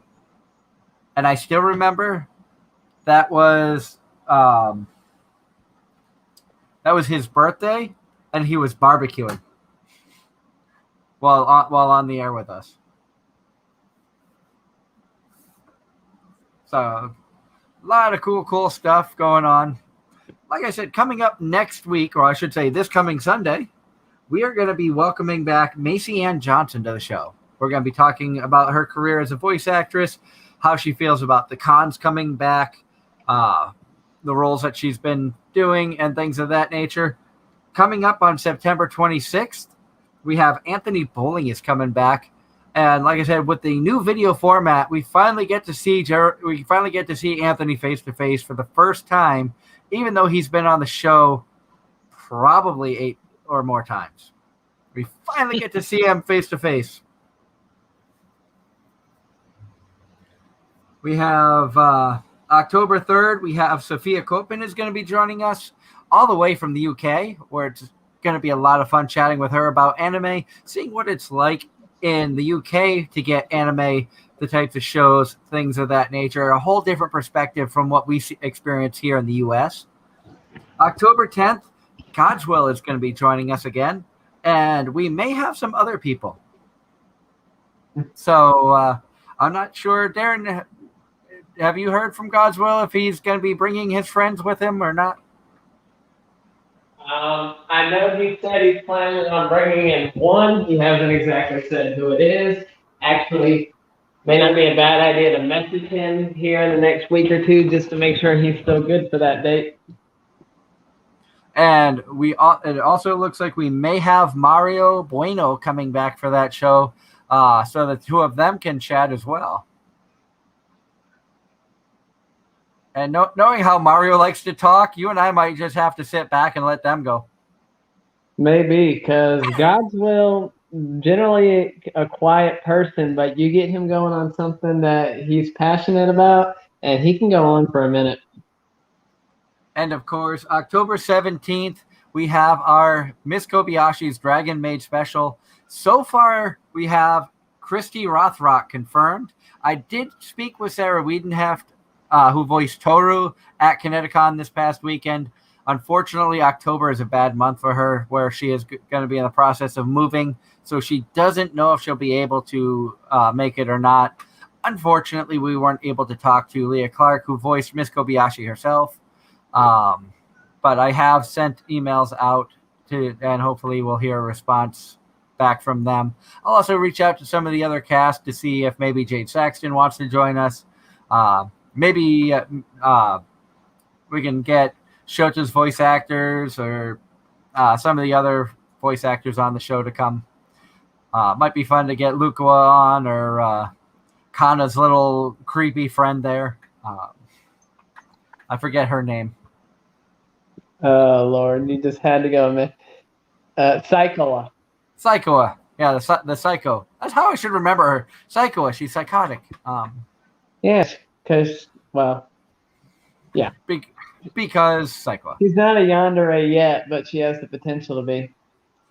And she definitely has the potential to turn that into a Yuri. Yes, but So does Toru. Well, about to say, Lulu's already offered to fix that. In fact, Lulu tried to fix that in one episode. Yep. And thankfully, Toru got her drunk enough to where she was able to basically fight her off with her normal maid drabble whenever she's drunk.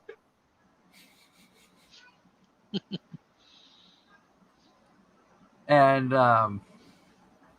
October 24th, we are not going to have a live show that night because that is the weekend of AAC. We'll probably try to do some recording at AAC like we did for Connecticon. I know I talked about the potential of doing some live shows from Connecticon. Unfortunately, we never got the password for the internet at the convention center, and there were no press conferences, unlike years past. So things were a little different this year. Of course, a year of chaos, trying to feel our way back in. October 31st, Halloween. I'm not sure if we're going to be doing a show that night or not. Just because A, it's Halloween. B, our youngest daughter is 4 and now could probably, or almost 4, and she'll have a better understanding of what Halloween is. So it might be fun to go out with her. They will want their candy. They will want their candy. So I'll probably go out with the kids and my wife to trick or treat with them. But we may do a show maybe a Saturday night or the Monday after. So Darren and I will talk about that, see about setting some things up for that. And, of course, going into November is wide open. We've got many ideas. If you out there are watching, you have ideas of people you'd like to see us get on the show, voice actors, artists, gamers, creators, cosplayers, let us know. Shoot some comments in the chat down below. Let us know who you'd like to see us try to get on the show. I can't guarantee that we'll get everybody. There are some people that we've reached out to that have just said they don't do radio interviews, which is perfectly fine. And but we definitely want to see what our fans out there, what you guys want. Of course, we know you all love when we have the voice actors on, but we want to make sure that we include a lot of the cosplayers. I've got a few cosplayers that I want to reach out to that were at Connecticon because, like, I would love to interview that coconut cosplayer because that was an awesome cosplay.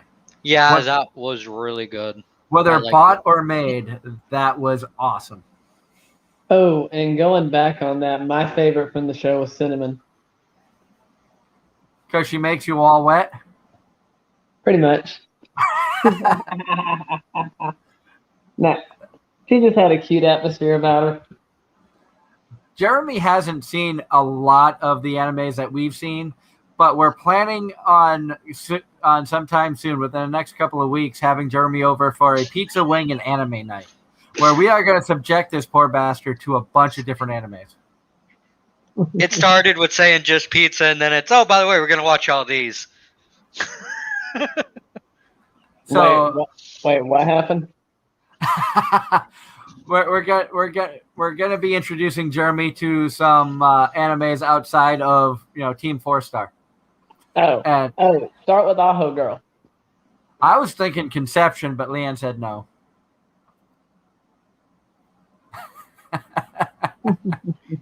Doug, you live just down the road from me. You could always try. I know where you live.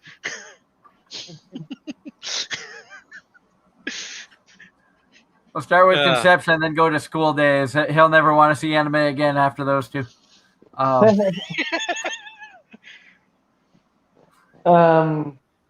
Let's see. What anime will make you never want to watch anime again?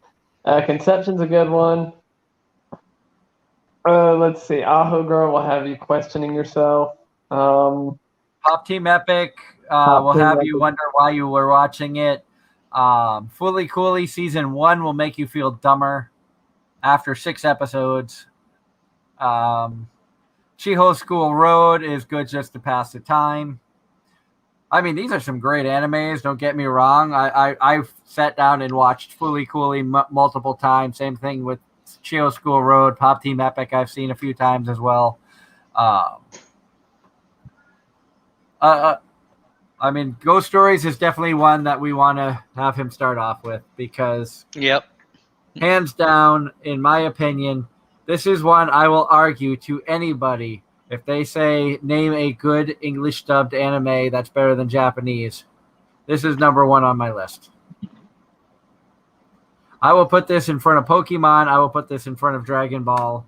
I will put that in front of just about anything else. Although I can't really say Dragon Ball. I haven't seen Dragon Ball, but Yeah, I'm kind of starting you in the adult style with the abridged. I also plan on introducing him, of course, to Rosario Vampire, which, Looking forward to that one. As adorable as Mocha is, Darren and I both agree Mizure is best girl, which on the backside here is the purple-haired one. Yeah. Which is kind of tough to see on the camera here, but again, the best girl comes in late in the series. Like Natsumi in Data Life. Darren and I will fight over that. Natsumi or Kurumi. Found it. Let's see. Team. Okay, so those were the Team 4-star ones, and then Now Yuna looks taller than me with the camera set up like this.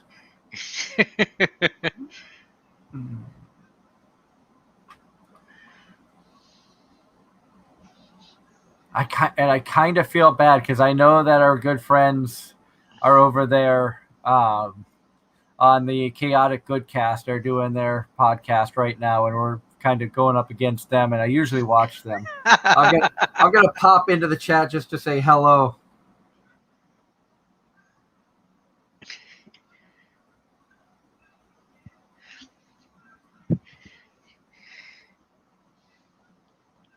Encourage them to come to the dark side and view ours. Nah, I want to take from someone else's show.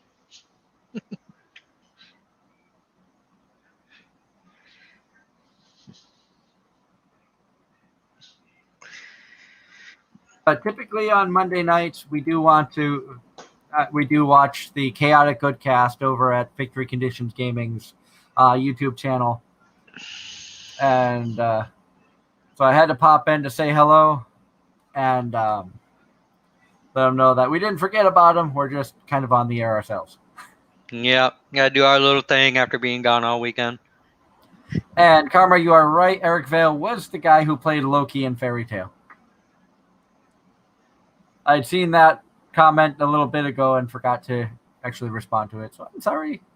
I'm not ignoring the chat, honest.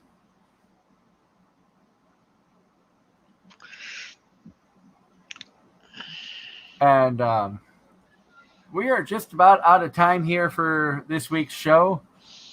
Like I said, this Sunday coming up, we have Macy Ann Johnson joining us. I know she's excited. I've been chatting with her a little bit behind the scenes. She's excited about coming back on to talk about her career as a voice actress, all the characters she's done, not just geek out over Hawan, which I did for our Mashu Myra special, which Darren still needs to watch. no comment.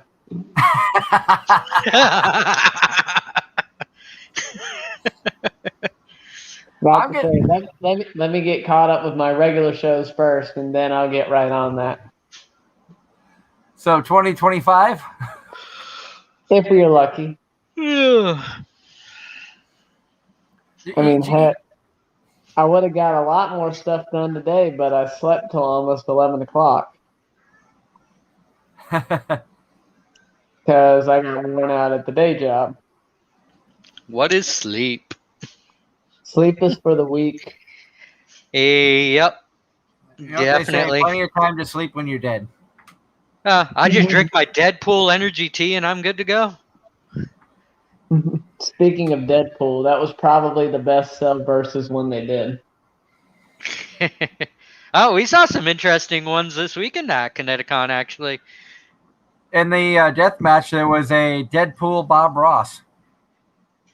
And he played a third setup. I'm having a brain fart now. Freddie Mercury. Oh yeah, and there was a Freddie Deadpool Mercury as well. Yep. There was a And cowboy one, and it was quite entertaining, the death match and the different stuff that they had going on. You'd be happy too, Darren. One of the contestants in the death match was a Diglett cosplayer. Diglett. and he made it pretty far in. He made Final Four. There 32 people started. He made Final Four. Yeah. Though he couldn't win against was it Snake or Lady Dimitrescu? I think he lost to Snake. Yep, Snake. But it was a lot of fun. Like I said, if you're able to make it out to Hartford next summer, check out Connecticon. It's a really good time.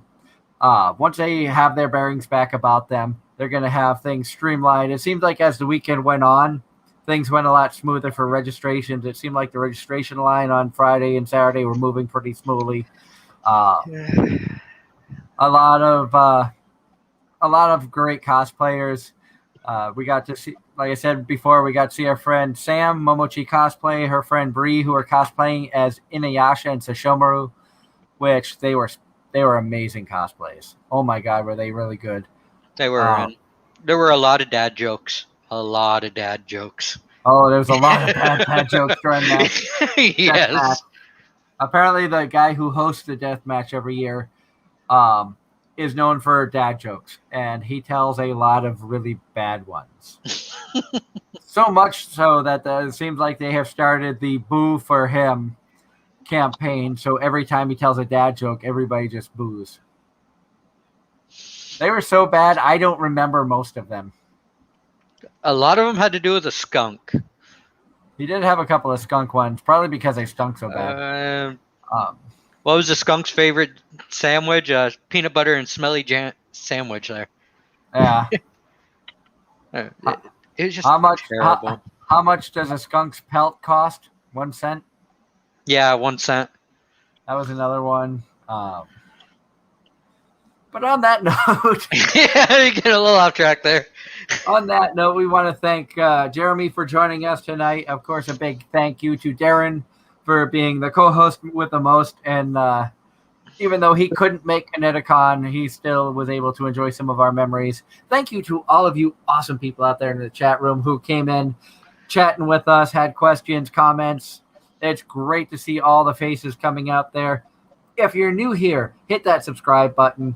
Make sure to follow us. Hit the bell so you get all the notifications for when we have new content.